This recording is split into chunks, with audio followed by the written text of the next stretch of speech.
7 राज्यों की 13 विधानसभा सीटों पर उपचुनाव के नतीजे जारी। कांग्रेस समेत इंडिया अलायंस का शानदार प्रदर्शन। हिमाचल की 3 सीटों में कांग्रेस ने 2 सीटें जीती। देहरा से सीएम सुक्खू की पत्नी कमलेश ठाकुर ने बीजेपी को हराया। हिमाचल के नालागढ़ से कांग्रेस कैंडिडेट हरदीप बाबा जीते। हमीरपुर सीट पर बीजेपी के आशीष शर्मा ने मारी बाजी।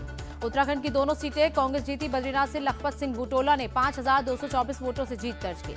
उत्तराखंड के मंगलौर सीट पर कांग्रेस ने लहराया परचम। काजी निजामुद्दीन 442 वोट से जीते। जालंधर पश्चिम से आप उम्मीदवार मोहिंदर भगत 37,000 से ज्यादा वोट से जीते। बीजेपी के शीतल अंगुराल को हराया। एमपी के अमरावाड़ा सीट बीजेपी ने जीती। कमलेश प्रताप शाह 3027 वोटों से जीते। धीरन शाह को हराया। बिहार की रुपौली सीट पर निर्दलीय कैंडिडेट शंकर सिंह ने मारी बाजी। जेडीयू के कलाधर मंडल को 8246 वोटों से हराया। बंगाल की चारों सीट पर बीजेपी की हार। 2021 के चुनाव में रायगंज, रानाघाट दक्षिण, बागदा सीट जीती थी बीजेपी। रायगंज से टीएमसी कैंडिडेट कृष्णा कल्याणी जीते। रानाघाट दक्षिण से मुकुट मणि अधिकारी ने बीजेपी को हराया। बागदा से टीएमसी कैंडिडेट मधुपर्णा ठाकुर जीती। मानिकतला सीट से टीएमसी कैंडिडेट सुप्ती पांडे विजय हुई। तमिलनाडु की विक्रवंडी सीट पर डीएमके ने मारी बाजी। अन्यूर शिवा 67,757 वोटों से जीते। उपचुनाव के नतीजों पर बोले राहुल गांधी, नतीजों से स्पष्ट है बीजेपी के भय और भ्रम का जाल टूट चुका है। देहरा से उपचुनाव जीतने पर बोली कमलेश ठाकुर, अपनी जिम्मेदारी को पूरी तरह से निभाऊंगी। हिमाचल के सीएम सुक्खू बोले जनता ने खरीद फरोख्त का दिया है जवाब। देहरा की जनता का आभार। हरिद्वार के मंगलौर से जीतने पर बोले कांग्रेस कैंडिडेट काजी निजामुद्दीन, ये लोकतंत्र की जीत है। बद्रीनाथ सीट जीतने पर कांग्रेस कार्यकर्ताओं ने मनाया जश्न। अपनी जीत का श्रेय लखपत बुटोला ने जनता को दिया। उपचुनाव में शानदार प्रदर्शन से कांग्रेस गदगद। पवन खेड़ा बोले बीजेपी आने वाले सभी चुनाव हारती रहेगी। जनता तक परिवर्तन का संदेश थोड़ा लेट पहुंचा, नहीं तो लोकसभा चुनाव के नतीजे कुछ और होते। उत्तराखंड के पूर्व सीएम हरीश रावत का बयान। जालंधर वेस्ट सीट जीतने पर बोले दिल्ली के मंत्री सौरभ भारद्वाज, जनता को भगवंत मान का काम पसंद आ रहा है। जालंधर पश्चिम में जीत पर बोले आप सांसद संदीप पाठक, बीजेपी सीएम केजरीवाल को जेल में रख सकती है लेकिन आसानी से हरा नहीं सकती। अमरावाड़ा सीट जीतने पर बोले सीएम मोहन यादव, यह बीजेपी पर जनता के विश्वास को बताता है। अमरावाड़ा हारने पर बोले MP Congress chief Jitu Patwari, BJP ने चुनाव को लूटा है। बागदा से जीत के बाद बोले टीएमसी कैंडिडेट मधुपर्णा ठाकुर, सड़क और पुल के लिए बहुत काम करना है। उपचुनाव के नतीजों से सीएम ममता बनर्जी खुश, बोली जो 3 सीटें बीजेपी के पास थी उस पर भी टीएमसी के कैंडिडेट जीते। बंगाल के नतीजे पर बोले टीएमसी नेता कुणाल घोष, खेला शुरू हो गया है। दिल्ली में मोदी सरकार बहुत दिनों तक नहीं चलेगी। कुणाल घोष बोले केंद्र में इंडिया गठबंधन की सरकार बनेगी, इसमें टीएमसी की भूमिका महत्वपूर्ण है। रुपौली के नतीजों पर बोले पूर्णिया से सांसद पप्पू यादव, बीजेपी विधानसभा चुनाव हारेगी। पप्पू यादव ने बीजेपी पर साधा निशाना, कहा रुपौली चुनाव में बीजेपी को राजपूतों ने भी वोट नहीं दिया।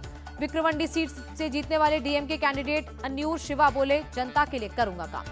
जयपुर में बीजेपी कार्य समिति की बैठक। केंद्रीय मंत्री अर्जुन राम मेघवाल बोले संगठन को मजबूत करने के लिए कार्य समिति की बैठक महत्वपूर्ण। यूपी में अपनी सरकार के खिलाफ बीजेपी विधायक रमेश चंद्र मिश्रा बोले अभी हमारी सरकार की स्थिति बहुत ही खराब है। रमेश चंद्र मिश्रा का बयान 2027 में बीजेपी सरकार बनाने की स्थिति में नहीं है, केंद्रीय नेतृत्व दखल दे। विधायक रमेश चंद्र मिश्रा ने दी सफाई, कहा मैंने जो कहा वो लोगों से औपचारिक बातचीत थी।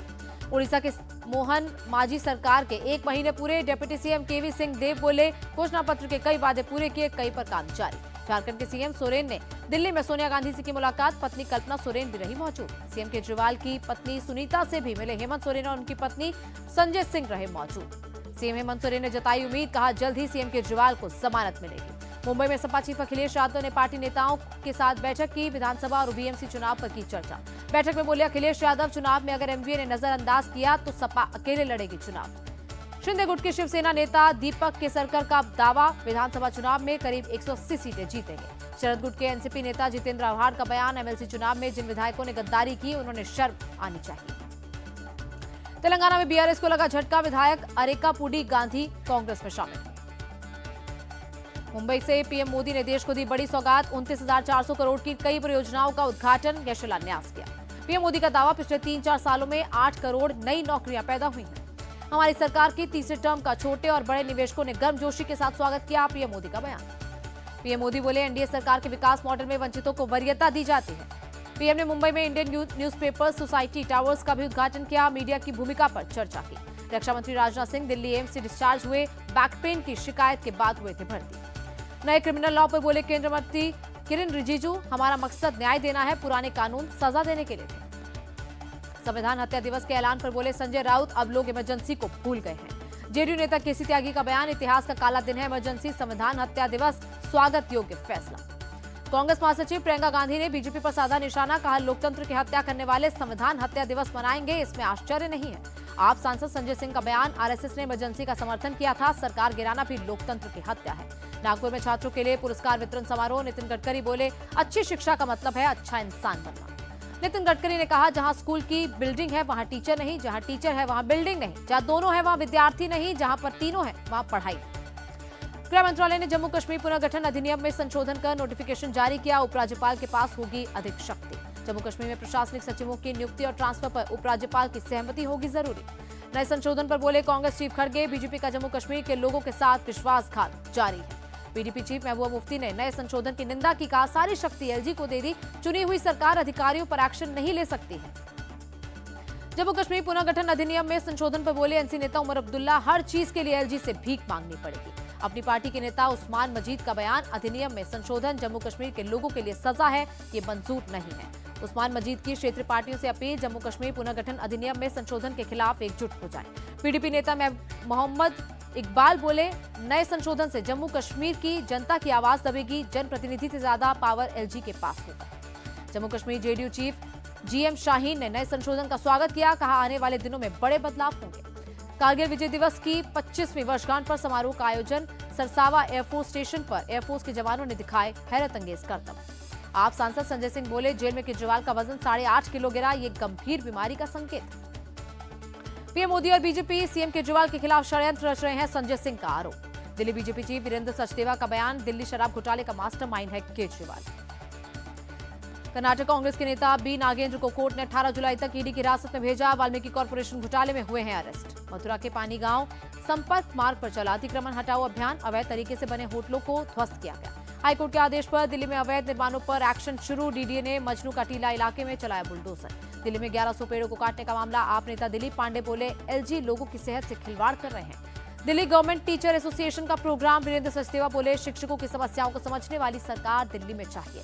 प्रोग्राम में बोली बीजेपी सांसद बांसुरी स्वराज, केजरीवाल सरकार शिक्षकों की अनदेखी कर रही है। केजरीवाल सरकार प्रचार प्रसार और भ्रष्टाचार में व्यस्त है, बांसुरी स्वराज का आरोप। यूपी के संभल में शिक्षा विभाग की नई पहल, शिक्षकों के अभिवादन के लिए बच्चों को अब जय हिंद कहना होगा। नए नियमों के मुताबिक महिला शिक्षकों को मैडम की जगह दीदी या बहन जी और पुरुष शिक्षकों को गुरुजी कहना होगा।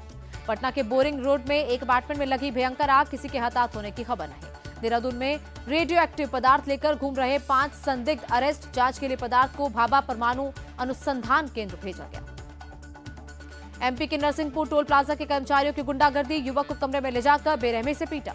एमपी के सीहोर में हादसा, पुष्प हायर सेकेंडरी स्कूल में गिरा सीलिंग फैन, 8 साल की छात्रा हुई घायल।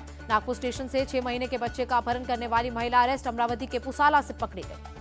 आईएएस पूजा खेड़कर की मां मनोरमा की मुश्किलें बढ़ी, पिस्टल लहराते हुए वायरल वीडियो के बाद पुलिस ने एफआईआर दर्ज की। पुणे में पूजा खेड़कर के अवैध अतिक्रमण का मामला, नगर निगम ने चिपकाया नोटिस, 7 दिन की मोहलत दी। कर्नाटक के बीदर में पुलिस ने 3 करोड़ रुपए का गांजा पकड़ा, उड़ीसा से महाराष्ट्र ले जाया जा रहा था। अगरतला रेलवे स्टेशन से 7 बांग्लादेशी गिरफ्तार, अवैध दस्तावेजों से भारत में एंट्री का आरोप। कटक के राधा रमन हॉस्पिटल में लगी आग, किसी के हताहत होने की खबर नहीं। तमिलनाडु के अचरा पक्का में खड़ी कार में लगी अचानक आग, किसी के हताहत होने की खबर नहीं। जम्मू कश्मीर के डोडा में खाई में गिरी बस, 2 लोगों की मौत, 9 घायल। प्रयागराज में बारिश से बढ़े सब्जियों के दाम, 100 रुपए किलो हुए टमाटर। यूपी के कई जिलों में बाढ़ का कहर, शाहजहांपुर में लखनऊ बरेली राजमार्ग हुआ जलमग्न।